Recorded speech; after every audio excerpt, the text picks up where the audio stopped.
de cierta fama, murió en Madrid en la más absoluta miseria. Y para que sepáis quién era este señor, si alguna vez vais a la beneficencia, ¿sabéis dónde está y tal? Allí está la iglesia, que ahora hacen actos, hacen conciertos dentro de... ya no se utiliza como iglesia. Pues toda la decoración es del señor.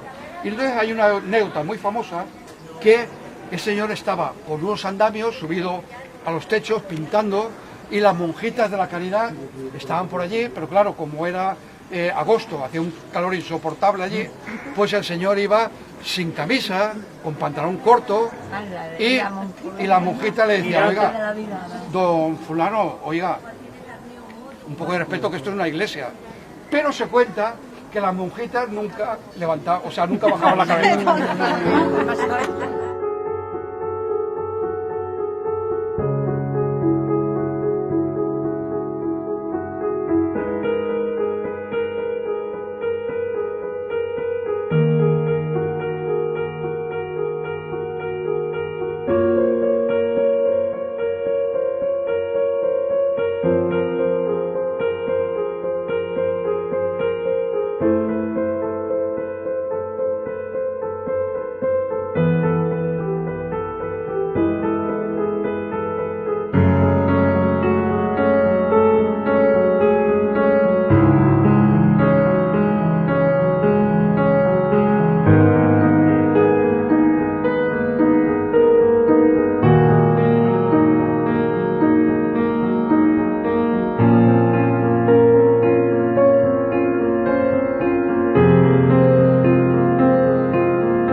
Toda la gente se echa a recibir los restos del gran escritor. Ahí ya no era una cuestión política, sino era una cuestión de muchos seguidores que él tenía. Se expone el cuerpo en la lonja, allí estuvo 5 días y luego se trae aquí. Se trae al cementerio en un ataúd provisional y se pone en un almacén.